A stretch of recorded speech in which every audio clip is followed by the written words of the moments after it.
আসসালামু আলাইকুম, welcome to my channel. Cooking হাউসের আজকের আয়োজনে আপনাদের সাথে শেয়ার করব দারুণ মজাদার নুডলসের রেসিপি।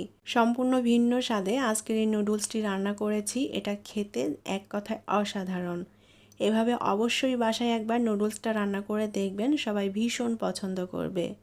তাহলে চলুন রেসিপিটি দেখে নেই। প্যানে পরিমাণ মতো তেল দিয়ে দেব। এখন এই তেলের মধ্যে দিয়ে দেব 1 চা চামচ পরিমাণ আদা কুচি। আদা মিহি কুচি করে নিতে হবে। আর দিয়ে দেব 1 চা চামচ পরিমাণ রসুন কুচি। রসুনটাও মিহি কুচি করে নিতে হবে।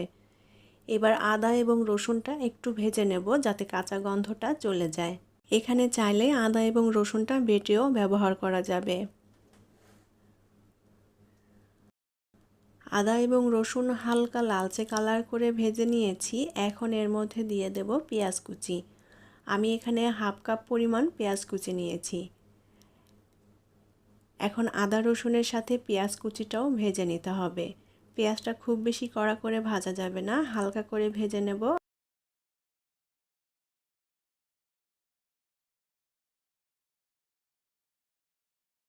পেঁয়াজটা আমি হালকা করে ভেজে নিয়েছি, এর কাঁচা গন্ধটাও চলে গিয়েছে।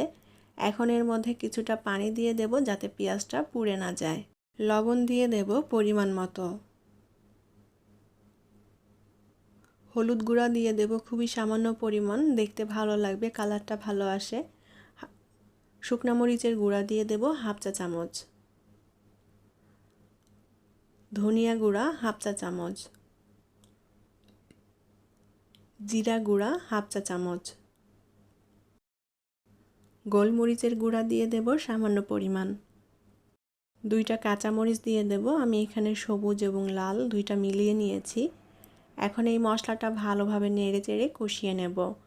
আজকের এই নুডলস রান্নাটা সম্পূর্ণ ভিন্ন স্বাদের, তাই ঘরে থাকা যে মশলাগুলো আছে সেই মশলা দিয়েই আজকের এই নুডলসটা রান্না করছি। আর ঘরে থাকা এই মশলা দিয়ে এই নুডলসটা রান্না করলে এটার স্বাদ টোটালি ডিফারেন্ট, অনেক ভালো লাগে খেতে। আপনারা অবশ্যই বাসায় একবার এই মশলা দিয়ে নুডলসটা তৈরি করে দেখবেন, খুবই ভালো লাগবে খেতে।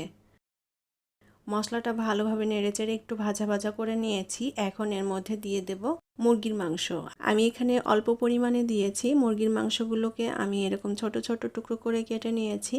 এখানে হাড় ছাড়া মুরগির মাংস নিয়েছি। মাংসটা খুব ভালোভাবে ধুয়ে পরিষ্কার করে নিতে হবে। এখন এই মাংসটা মশলার সাথে একটু ভাজা ভাজা করে নেব।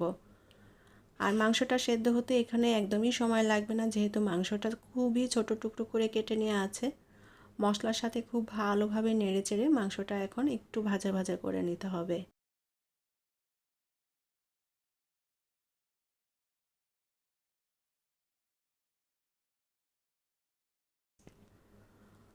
মাংসটা একটু মশলার সাথে ভেজে নিয়েছি।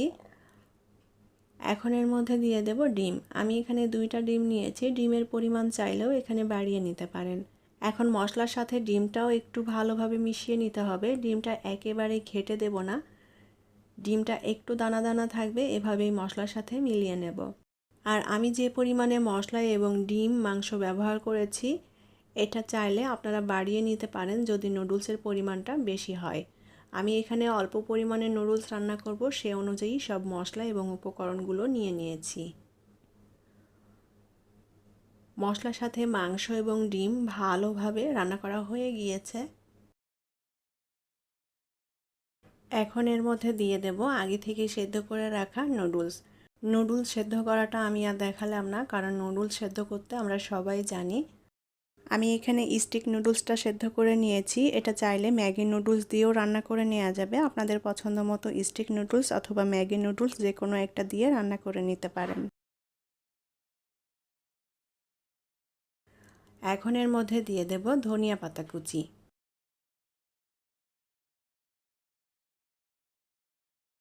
আর দিয়ে দেব নুডলসের প্যাকেটের মধ্যে যে মশলাটা থাকে সেই মশলাটা। আমি পুরো প্যাকেটের মশলাটাই দিয়ে দেব।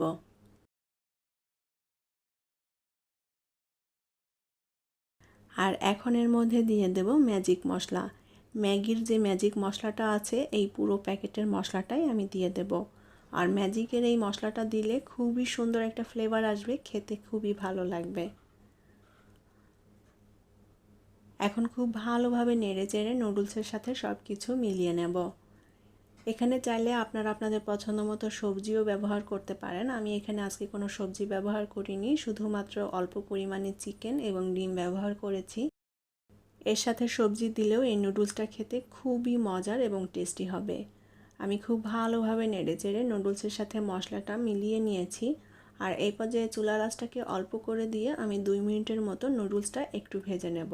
অল্প আঁচে নেড়েচেড়ে আমি নুডলসটা ভালোভাবে রান্না করে নিয়েছি। এখন নুডলসটা নামিয়ে গরম গরম পরিবেশন করতে হবে।